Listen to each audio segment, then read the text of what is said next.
E hoje estamos recebendo em nossos estúdios o consultor e professor Maurício Takahashi, engenheiro de formação pela Unesp, com especialização em arquitetura de computadores pela Unicamp, com especialização em gestão estratégica de custos pela USP, onde também concluiu seu MBA.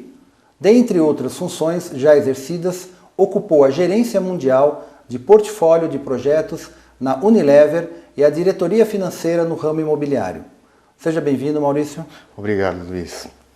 Sua trajetória parece bastante eclética. Qual a linha que une os pontos tão diversos entre suas experiências? Acho que a gente começa a nossa conversa falando a respeito da trajetória, dizendo que eu comecei em chão de fábrica, em parte de manufatura, e aí da manufatura, quando a gente começa a observar os custos, como a gente começa a observar a pressão e otimização por custos e por otimizações de forma geral, a gente vai na engenharia fazendo grandes projetos de otimização de manufatura. Só que isso ele acaba tendo alguns vieses de processos, e a gente vai entrando em processos de negócios, e desde o processo físico, fabril, até processos de negócio. E quando a gente vai entrando em processo de negócio, a gente vai naturalmente para uma área de Information Technology. E a gente acabou indo para a parte de tecnologia da informação, isso de forma mundial, organizando os processos de forma mundial. E aí, isso feito na parte de processo, a gente vai ter o quê? Os custos permeando toda essa trajetória. Então, o ponto que os une é o processo juntado com os custos. Isso que está juntando desde a manufatura, IT, projetos e a parte financeira, controladoria e mercado de capitais. O que é e no que um controller poderia trazer de benefícios para uma empresa? O controller, ele faz o papel do grande avisador da empresa. E aí uma das questões, controla o sistema de informações gerenciais da empresa. E a partir do momento de que você controla o sistema de informações gerenciais, eu não quero saber do passado. Dado o passado que eu tive, eu posso prever qual é a minha melhor expectativa para o negócio. Então o controle ele tem a função de antecipação. Ele consegue antecipar cenários e medir esses cenários. O grande desafio da mensuração. Então ele acaba ajudando o gestor a governar e guiar o seu negócio. Ele é a bússola, né? Ele é a bússola, ele acaba tendo essa informação para conseguir conduzir melhor o negócio e para onde nós estamos indo. Exatamente. Uma das suas especializações é em gestão estratégica de custos, o GEC. No que esse gerenciamento de custos pode trazer de benefícios para uma empresa?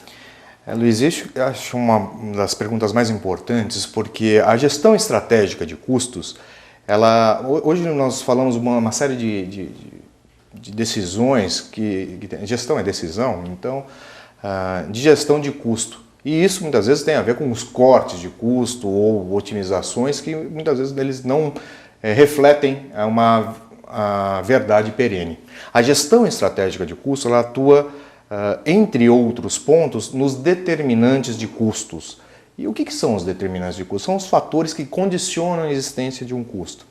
Deixando um pouquinho a parte mais de definições, vamos para a prática. Eu acho que o que pode ser citado, por exemplo, é a escala. Escala é um determinante de custo. Qual o tamanho do seu negócio? Então a gente tem uma história de dois bancos, dois grandes bancos, os maiores do Brasil. Um sendo muito grande, ele adquiriu um outro banco. Significa que o maior vai ser realmente o melhor? Então, esse tipo de questionamento que a gente começa a pensar nos determinantes de custo. Um deles é a escala, outro é escopo, por exemplo. Uma pessoa que tem um restaurante, por exemplo, eu quero atuar com 30 cardápios diferentes na minha estreia. A gente sabe que não dá. Então, por quê? Porque o escopo dele é muito maior do que a capacidade naquele momento. Então, é um determinante de custo na parte da gestão estratégica. Olha, eu vou ter que atuar com treinamento de pessoal, com estoques, com a minha logística, com os meus garçons que vão ter que ser treinados, no caso desse restaurante. Mas isso vale para todos os segmentos. Então, é esse tipo de questão que nós estudamos na parte da gestão estratégica de custo. Acho que vale a pena até dar um outro exemplo, um outro determinante de custo chamado qualidade. A qualidade é meio óbvio que quando você quer uma camisa melhor, por exemplo, você fala, eu quero pagar mais caro. Quando você atua na gestão estratégica de custo, na qualidade principalmente, o que você precisa? Precisa falar, olha, eu quero maior qualidade, só que com um menor custo. Então, com essa dicotomia, a gente vai... Como que nós vamos ir para frente? A gente começa a entender que a gestão da qualidade, ela começa muito mais na atuação da prevenção do que da correção. Quanto que valia um tapetinho de automóvel que enganchava e deu um problema de acidente com até mortes nos Estados Unidos? Essa é um típico problema da qualidade. Um problema da qualidade que, se ela fosse feita preventivamente, não ocorreria. Não ocorreria. E agora, corretivamente, deu um problema para a imagem da empresa, perdeu o valor de mercado, consequentemente, perdeu credibilidade e o pior, a vida humana. Então, nesse tipo de situação, eu acho que é importante a gente atuar de forma estratégica quando nós falamos em custo. Nós vamos falar de processo. As empresas não mais competem umas com as outras, mas as empresas estão competindo o quê? Em suas cadeias de valor, então em suas associações. Vamos dar um exemplo aí bastante conhecido, o caso da Apple, por exemplo, eu acho que é bastante emblemático o porquê que as pessoas compram um determinado produto. Não é somente o produto que ela compra, ela está comprando toda uma experiência para ela. Essa que é a gestão estratégica. Você poderia dar um exemplo dessa gestão estratégica numa empresa? Numa empresa, vamos dar um exemplo de empresa aérea. Sobre a questão de diversidade. Toda diversidade é um outro determinante de custo. Ela causa um aumento de custo. Então eu quero ter uma série de diversidade. Por exemplo, existia uma empresa que o business case dela foi o quê? Eu só vou ter um tipo de avião, um tipo de frota. E de repente ela viu uma oportunidade de negócio e começou a comprar e comprou outras empresas, né? Para falar, olha, existe uma oportunidade de negócio aí para comprar os slots e etc. nos hangares, né? Nos aeroportos. Só que isso o quê? Criou uma diversidade.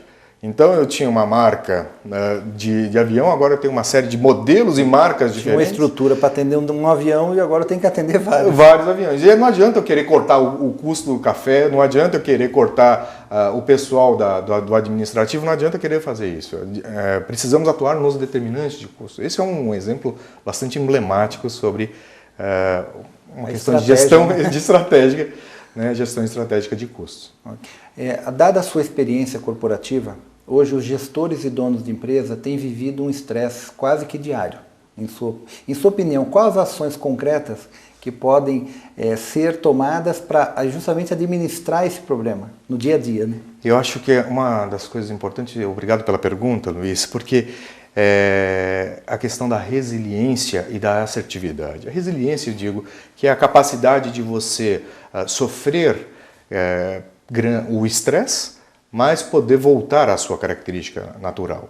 Então, uma das coisas, um dos pontos importantes da resiliência é você, primeiro, não precisar, em termos de abrangência, você ter um problema focalizado com um determinado funcionário, isso não se espalhar para a sua outra empresa. Contaminar, né? Não contaminar. Você está com um problema de abrangência em algum determinado ponto da sua vida, isso não contaminar outros departamentos. Eu acho que esse é um primeiro ponto da resiliência. Um outro ponto é a questão da impermanência das coisas. Ou seja, que como tudo muda, então uma pessoa que vai, por exemplo, mal numa situação, uma negociação que não deu certo, e aí é muito fácil a pessoa começar a generalizar, fazer generalizações. Olha, realmente a nossa empresa não consegue ir para frente porque nós não temos uma capacidade.